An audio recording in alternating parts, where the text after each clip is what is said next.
I'm Sophia. Standing in the middle of my grandfather's living room, surrounded by stunned faces, I watched as my mother's carefully crafted facade crumbled. The warm, loving daughter act she'd been playing for the party guests shattered into pieces, revealing the cold, calculating woman beneath. It was a moment that changed everything, not just for my family but for me as well. A few weeks ago, on a dreary Wednesday in November, I decided to visit my grandfather, Henry, unannounced. He'd been a pillar in my life, a constant source of wisdom and comfort. As I pulled into his driveway, I noticed something was off. His usually well-kept garden looked a bit neglected, and the house seemed quieter than usual. Henry opened the door before I even finished knocking. His face was ashen, and he quickly grabbed my arm, pulling me inside. "Get in quickly. Hide now," he whispered urgently. Before I could ask why, I heard the sound of a car on the gravel. It was my mother, Linda, and her new husband, Victor. I was pushed into the kitchen and hidden behind the pantry cabinet. The smell of old wood and stale coffee filled my nostrils. My heart was pounding so hard I was sure they could hear it. The front door opened without a knock, and my mother's voice, sickly sweet, filled the air. "Dad, it's just us. Don't get up." 2 more sets of footsteps followed. I recognized Victor's heavy, deliberate walk. He was a 62-year-old businessman who always seemed to be on the verge of a big deal that never quite materialized. The other set of steps was light and quick, belonging to a woman I'd never met. Her heels clicked on the hardwood floor that my grandfather had laid himself years ago. My grandfather asked in a weak, confused voice if anyone wanted tea, but no one answered. The strange woman spoke up, all business, and placed a thick stack of papers on the coffee table. "Just a few signatures today, Henry," she said. My mother made that soothing sound she used to make when I was a child, but now it made my skin crawl. I realized then that this wasn't a simple visit. It was a well-orchestrated plan. My grandfather had known they were coming, and that's why he'd hidden me. But I had no idea how deep this conspiracy went. Let me tell you about my family. My mother, Linda, is 59 years old. She's always been the controlling type, running our family like a strict ship. When she was in a good mood, life was easy. But when she was angry or upset, we all tiptoed around her, trying to make things right. I'm a geriatric nurse, so I'm used to dealing with the elderly and their families. I know what it looks like when someone healthy is treated as if they're incompetent. A few weeks before this incident, my grandfather had stopped calling me on Saturdays, which he'd done for as long as I could remember. And a bank statement meant for him had been forwarded to my mother's address. I'd called the bank to ask about it, but they wouldn't give me any information. I told myself I was being paranoid, but deep down, I knew something was wrong. The stranger walked my grandfather through the papers, explaining that they were for a financial power of attorney. Once he signed, my mother would be able to manage all his accounts and bills. Victor then spoke up, his voice soft but menacing. "The house is too much for you alone, Henry. There's a nice assisted living facility across the county. Once the house is sold, it'll pay for the best care." My grandfather asked what would happen to his garden, but no one answered. My mother leaned in and said in a cold voice, "Dad, we've been over this. You're forgetting things. This is for your own good." And then she said the words that would haunt me, "He won't remember by New Year's anyway." I watched through the crack as my grandfather's hand moved steadily. He had a pencil stub and was writing something on a scrap of paper on the side of the chair where they couldn't see. He wasn't as confused as they thought. He was biding his time, gathering evidence. For the next few minutes, my grandfather put on an act. He forgot Victor's name twice, calling him the man from the insurance company. He asked about the garden 3 times in a row until my mother's patience wore thin. "Dad, please," she snapped. The stranger tried to guide the pen into my grandfather's hand, but he fumbled it and dropped it on the floor. He apologized in a small, confused voice. They decided he was too tired to sign that day and said they'd come back the following week. As they were leaving, my grandfather turned his head slowly towards the kitchen, towards me. For a brief moment, his eyes were clear and sharp. He gave the slightest shake of his head, telling me to stay quiet and wait. After they left, my grandfather called me out. He explained that he'd suspected Linda and Victor were after his house for months. He'd started acting forgetful to make them lower their guard and show their full plan. He reached into his pocket and gave me a scrap of paper with a name and a number. The name was Emily Foster, an elder law attorney who'd handled his affairs when my grandmother was alive. The number was $20,000, the amount that had gone missing from his account in the past 3 months. I was furious. I knew I had to do something to stop them. That night, I couldn't sleep. I did some research and found out that adult children are the most common perpetrators of elder financial abuse. And once a power of attorney is signed, it's extremely difficult to undo. I called Emily Foster the next day. She remembered my grandfather right away and was appalled by what I told her. She said we had a chance to stop this as long as he hadn't signed the power of attorney, but we needed to act fast. We needed 3 things: proof of my grandfather's mental competence, documentation of the money that had been taken, and to report the situation to Adult Protective Services. I called Dr. Miller, a geriatrician I'd worked with for 7 years. He was a meticulous man who always double-checked his work. I explained the situation to him, and he immediately booked my grandfather for a full cognitive evaluation the following Friday. My mother called me the next morning, her voice sickly sweet. "Sweetheart, I've been meaning to talk to you about your grandfather. He's slipping, and it breaks my heart. Victor and I are just trying to protect him." I could hear the real question she was asking: what do you know? I'd always been the one to give in to my mother to keep the peace, but this time, I was different. "That's really sad, Mom," I said flatly. I didn't give her any more information.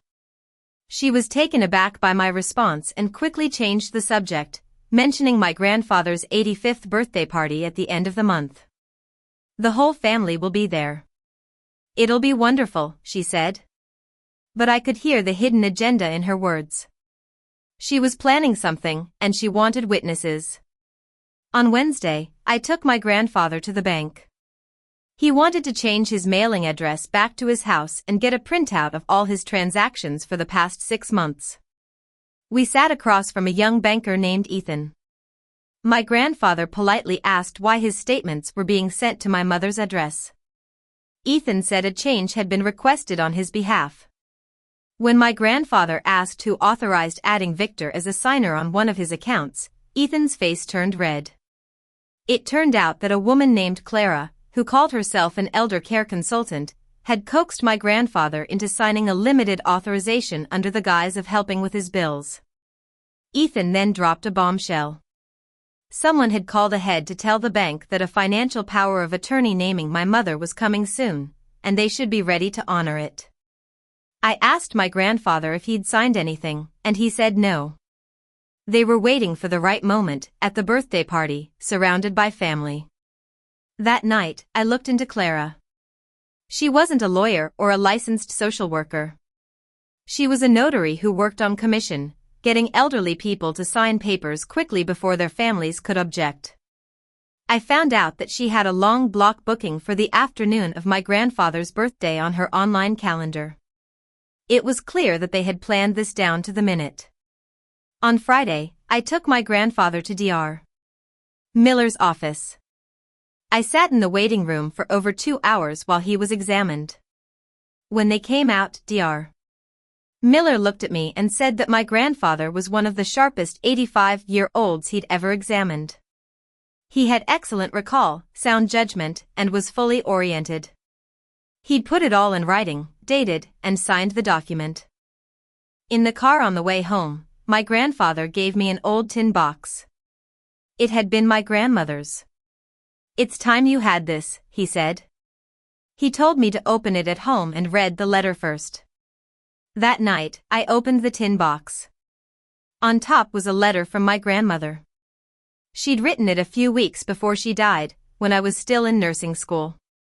She wrote about how money had torn families apart and how she was afraid it would happen to ours.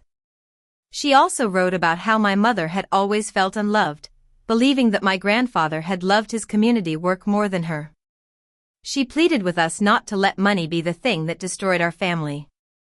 Under the letter was my grandfather's original will and a deed of intention.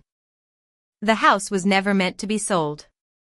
It was meant to fund a nursing scholarship in my grandmother's name, just as she'd always dreamed. On Saturday, I filed a report with Adult Protective Services. I presented all the evidence I'd gathered, the bank statements, the unauthorized account changes, Clara's involvement, and Dr. Miller's evaluation. I also called the National Elder Fraud Hotline for guidance. My mother found out about the doctor's appointment. She called me, her voice cold and angry. "What do you think you're doing? Taking him to a doctor behind my back. You're tearing the family apart." I stood my ground. "I love Grandpa, and I'm not going to be quiet," I said firmly. She was stunned. I'd never said no to her like that before. She wasted no time. She changed the locks on my grandfather's house, telling the relatives that she was protecting him from me. She started spreading lies about me, saying that I was after his house. By Sunday, some of my cousins stopped returning my texts. I couldn't reach my grandfather for 2 days, and that silence was the worst part. But I found a way to get to him. A friend from work, Sarah, ran a home health service. My grandfather called and requested a wellness visit, and my mother couldn't refuse without looking bad. Sarah went and reported that my grandfather was fine, sharp, and in good spirits. He'd also signed a limited legal authorization with Emily Foster, giving her the power to handle his money issues while he remained in control of his life.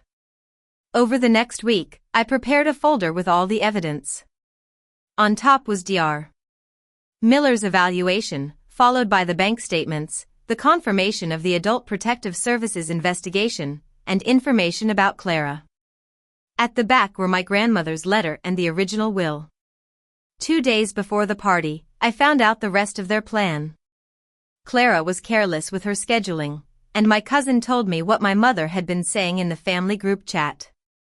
After the cake, my mother would give a speech about how hard it was for her to watch my grandfather decline and how she needed to step in for his own good. Then, in front of everyone, she'd ask him to sign the power of attorney. The night before the party, I talked to my grandfather for a long time. He told me not to be nervous. He was going to play the confused old man one last time to let my mother expose herself fully. "I need her to show them who she is before she finds out who I am," he said.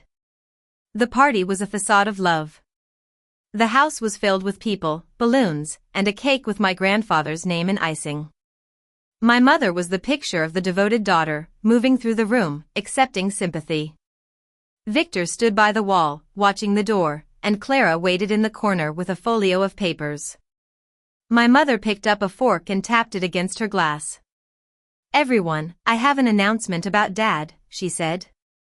She told the story she'd rehearsed, about how my grandfather was struggling and how she needed to protect him. She gestured to Clara, who stepped forward with a warm smile. "Today, Dad is going to sign over financial power of attorney to me in front of all of you, so there's no secret," my mother said. Clara opened the folio and uncapped a pen. My grandfather looked up with a confused expression and asked if it was time for cake.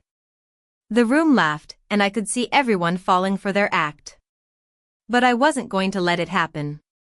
I stepped forward and said, "Before Grandpa signs anything, everyone should hear a few things first." My mother's smile froze, and her eyes turned cold. "Samantha, this isn't the time," she said. "It's exactly the time," I replied. I opened the folder and laid out the evidence one by one. I showed Dr. Miller's evaluation, proving that my grandfather was fully competent. I presented the bank statements, showing the $20,000 in unauthorized withdrawals. I talked about Clara and her unethical practices. The room was silent as I spoke. My mother's face turned red, and she started to breathe heavily. Clara tried to defend herself, But Emily Foster stepped in. "There's nothing legal about rushing a competent man into signing away his assets," she said.